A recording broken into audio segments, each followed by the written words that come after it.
Call of Duty, the franchise that most of us, including me, spent thousands of hours playing growing up and yet never fully appreciated the greatest hidden gem that the game had to offer. We were so focused on camera grinds, zombies Easter eggs, and reaching Prestige Master that we missed the most difficult challenge staring at us right in the face. But the days of ignoring it are over. Most of you probably already know what mode I'm talking about and probably already know how fun yet fucking annoying it can be. And the goal for today is to 1. Play this mode until completion, 2. Spread awareness so more people can appreciate its greatness, and 3. Not failing so much that I want to kill myself. So without further ado, the game mode I'm referring to is Dead Ops Arcade. And to be more specific, this is Dead Ops Arcade 2, which is all the way back on Black Ops 3. And I believe it to be the best and most challenging of the 3 that have been made. Now for those of you who aren't familiar, firstly, you're dead to me. And secondly, I'll give you a quick rundown of how the game works, but we'll still explain things more in depth as we come across them. Alright, so going back to Black Ops 1, where Dead Ops Arcade originated. Upon defeating the final boss, the Cosmic Silverback, you're met with this title screen. Victory, the Cosmic Silverback defeated. Or was he? We're then shown this cutscene that shows us defeating the Silverback, but then a mysterious second Silverback comes down and knocks us away to this island. And that's it.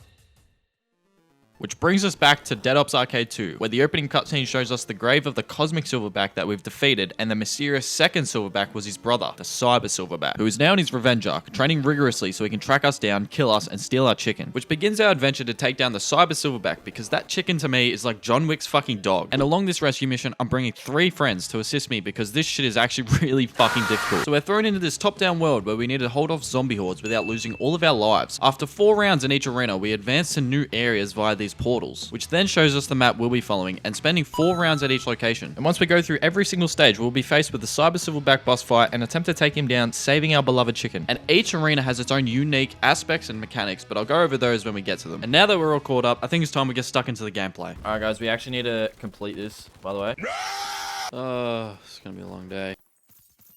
Who fucking left? Who fucking left? Oh, that might have been me. Now, the reason Colin was so angry is because at the end of each stage, gold will spawn that can be picked up and add to your total score. And then after every 200,000 points, the game gives you a free life. So it's actually pretty crucial to collect as much as possible instead of being a fucking idiot like me. Anyway, back to this first stage, which is super easy. It's got loads of open space to run around, slow zombies, and slow spawn rates. Basically, if you lose a life on this stage, you're the equivalent of someone with no hands. Also, another very important thing to know is this power-up right here sends you in first person, which would be bad because you obviously can't see the zombies behind you. However, you can get hit 3 times before you go down, in comparison to just getting fucking 1 hit in bird's eye view mode. So don't get confused if you see me in first person throughout the video.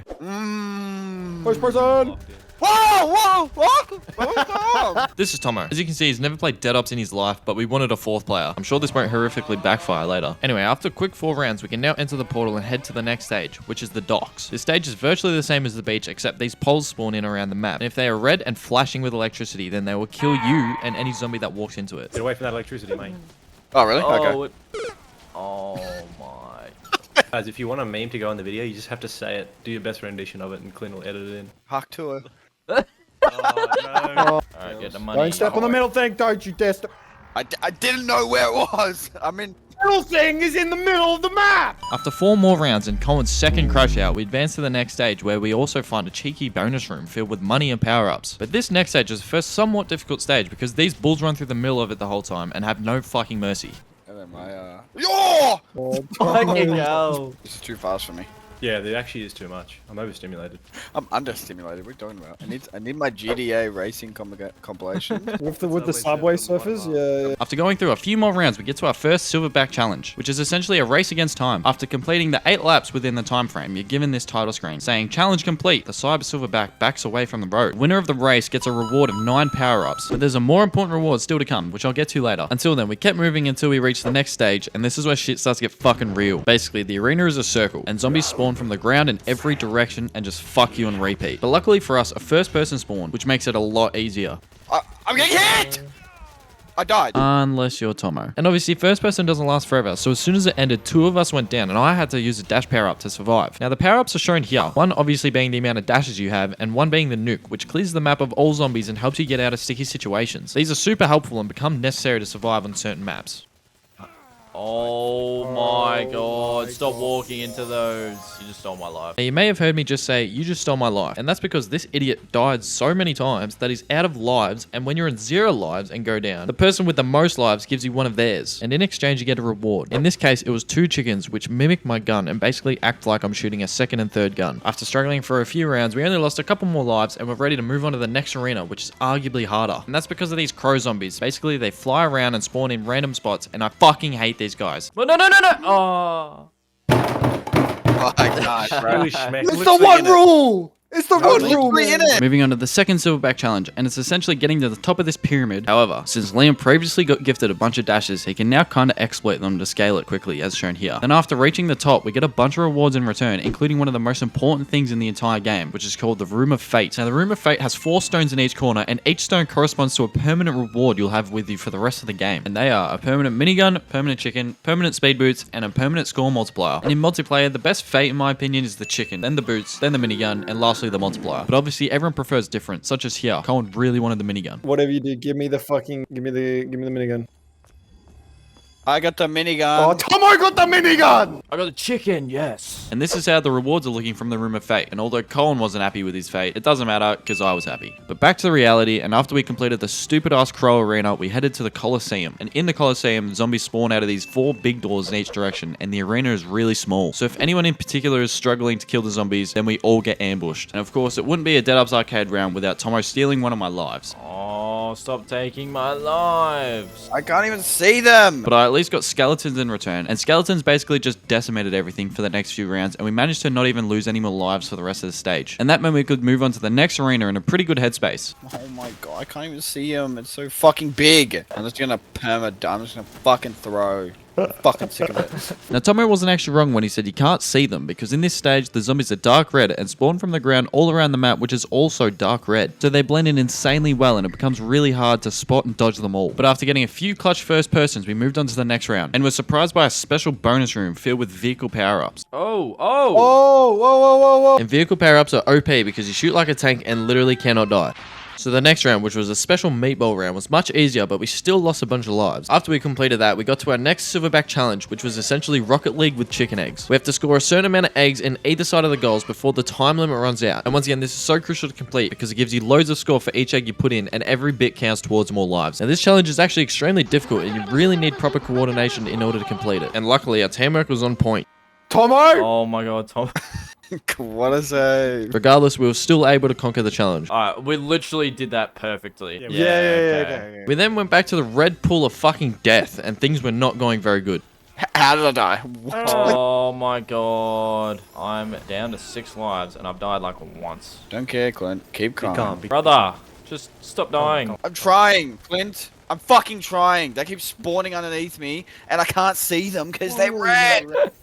But we finally completed this stupid ass level and moved on to our first boss fight, which was against the Magua. And this fight is fairly easy. All you have to do is keep your distance from your slam attacks without forgetting to kill the other zombies that still spawn. Yeah, how did I just die? Tomo, however, is not good at this. I don't know. Like, I just don't know. After Colin, Liam, and I completed the boss fight, we carried Tomo over to the next room, which had no big changes, so I'm just gonna breeze through to the next stage, which is the definition of death. This one fucking sucks. Basically, the second we spawn in, these juggernauts start sprinting at you like Usain Bolt on crack. And on top of that, they have more health and drop mines around the map that one-tap you if you walk over it. After finally completing that round, we kept moving through, losing a bunch of lives in the process because this arena sucks balls. The only strategy we could think of was to camp in this corner and just fucking pray, which actually works surprisingly well. So we used this to get all the way to the next stage, which is pretty tough because zombies spawn anywhere around the map and you can't go near the middle, otherwise you'll fall and lose a life. Upon completing this round, we are led into the second boss fight where there's a stone guardian statue in the middle that has a barrier around it. And after shooting the barrier, it will fall, leaving the guardian vulnerable to be damaged. Then after doing that cycle a few times, you'll eventually defeat the boss, and you'll then be placed into the Room of Judgment, in which the player who damaged the guardian the most gets to upgrade their fate. In this game, it was me, because there wasn't exactly much competition. And as a reward, I got a second permanent golden chicken. Oh, I got 2 chickens. That's fucking fantastic, man. I'm so happy for you.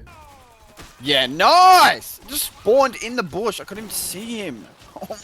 At this point, it's looking pretty rough. We had 4 lives combined. I'm stuck. I'm literally stuck! We had 2 lives combined, and we still had so much to get through. But luckily, we managed to stay alive until the next stage, which was the multiplayer map Evac, and it was fairly easy, so we cruised through it. Fuck, my controller's literally vibrating so hard right now. Put it on your willy. Put it on your willy. Something cool happens, I swear. It's right, for the that's Easter egg. It's a step. No, the better question is if we gave a monkey controller and showed it how to play, would it be better than Tom? After evac was another multiplayer map Combine, and this was also fairly easy because my golden chicken grew and is now OP shooting rockets at everything for whatever reason. Then a few more rounds went by and we're thrown into yet another silverback challenge, which was essentially Pac-Man. The goal is to collect all these gems, which again add score to your tally, but at the same time need to avoid and kill the enemy tanks. After completing the challenge, we went back to Combine for one more round and then headed to yet another multiplayer map called Metro. And this is where I think it's important to point out that we've been playing for about 2 hours and it was about 12 AM as well. So we were a bit brain rotted. Who died?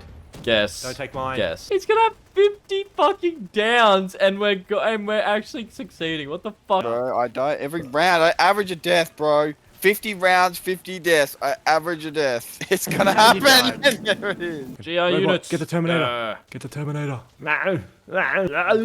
Fucking Arnold in the call. Here's my impersonation of Arnold Schwarzenegger taking a shit. Coming out. Get to the toilet. Regardless of our brain rot, we barely managed to get through Metro and onto the next stage, which introduced Hellhounds as new enemies. You try playing a keyboard. We don't. We don't switched want on to. purpose. We switched on purpose. It's been 3 hours. It's Well, no I longer an can't swap excuse. in game. I can't swap in game. Yes, you guys. can. Yes, you can. I don't have my controller with me. Fucking go grab it. No, I don't want to. I can't be bothered. I just want this to end. And Tomo's wish may be soon upon us because at the end of the Hellhound round, we were sitting at 0 lives combined, but I was at least about to get one from hitting my 200,000 point threshold. And in dead ups, there's always an opportunity to come back, so you can't count us out. I spawned on it. I fucking spawned on it. Are you fucking kidding me? In case you didn't catch that, I spawned a meter from a fucking lightning rod on the most crucial round in the fucking game. Anyway, I'm sure my teammates can clutch up. Oh, Tomo's the only one alive. Hey, look, guys, look who's last. All right, let's look at these stats. Let's see. 59 deaths, 59 lives. If we have those lives, we literally complete it. And just like that, our run was over. However, I was determined, and with all the new knowledge I had and less liabilities, especially this one, Colin and I ventured out for one last run in the hopes that we can... Oh, never mind, my recording software froze. So basically, we literally completed it, but all I have is this stupid fucking image stuck on the screen for 3 hours straight. And the only proof I have of us completing it is this screenshot I took at the end. And now I was this close to ending the video here, but I'm no fraud. And I'm doing a solo this time because I wouldn't wish this torture on my worst enemy, let alone poor Cohen. Alright, now strap in because I'm gonna fly through this 3 hour session. I spawned into stage 1, demolish everything inside. I then complained like a Karen to a McDonald's employee. If it doesn't get complete this run, I'm quitting. After my crying, I proceeded to stage 2, which I speedran and headed straight to stage 3. In stage 3, I lost my first life because I couldn't see this motherfucker since I was so tired of playing this game. Oh, I didn't fucking see him. A few rounds later was the first challenge, which I crushed, and as a reward, I got the Night Fury minigun, which is by far the best weapon in the game. Night Fury carried me to the first difficult stage, but some lucky power-ups and some clutch movement got me through without losing any lives. I then headed to my arch nemesis, the Crow Fuckers, and they instantly were proving to be a problem by downing me in the first 10 seconds. I redeemed myself at the Pyramid of Fate, where I scaled to the top and executed the exploit dashes perfectly. Once I made it to the Room of Fate, I chose the minigun, in the hopes that I get a permanent Night Fury later in the game. After I got to the Colosseum, things were looking pretty good, and I didn't lose a single life. However, I wish I could say the same about this stupid stage, because by the end of it, I only had 5 lives remaining. I then defeated the Margwa pretty easily, and this whole stage was a pretty solid performance by me. This next stage, however, was shocking, because by the end of it, I was only on 4 lives, and needed some clutching up to happen, which I managed to do, not losing a single life heading into the Room of Judgment. So I defeated the boss, got my judgment, and my wish came true, getting a permanent Night Fury minigun, which obviously helped because I was on 7 lives heading into the next stage, and by the end of the next stage, I had maximum lives and a healthy power-up storage, and at this point, I was basically already celebrating. However, it would seem it was too preemptive because in 2 rounds, I'd lost 5 lives. A couple lucky first persons saw me through to the next stage with 6 lives to spare, but I wasn't feeling too confident at this point. Luckily, at the end of the stage, I had 7 lives, but couldn't relax because I was heading into the most difficult stage, and it was the stage that we died on last time. It's also very possible to lose every single life on this stage, which I quite literally was down to my last life after 2 rounds. I knew to keep the run alive, I had to lock in, but I just kept getting surrounded and I was using so many of my power-ups. And in the last round of the stage, I lost my final life, leaving me with nothing but my power-ups. That meant if I get hit just one time, I'll lose 2 hours of progress that got me to this point, and you all may never see the end of this awesome mode.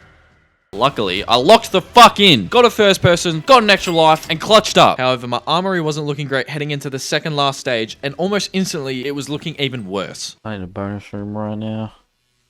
Oh, well,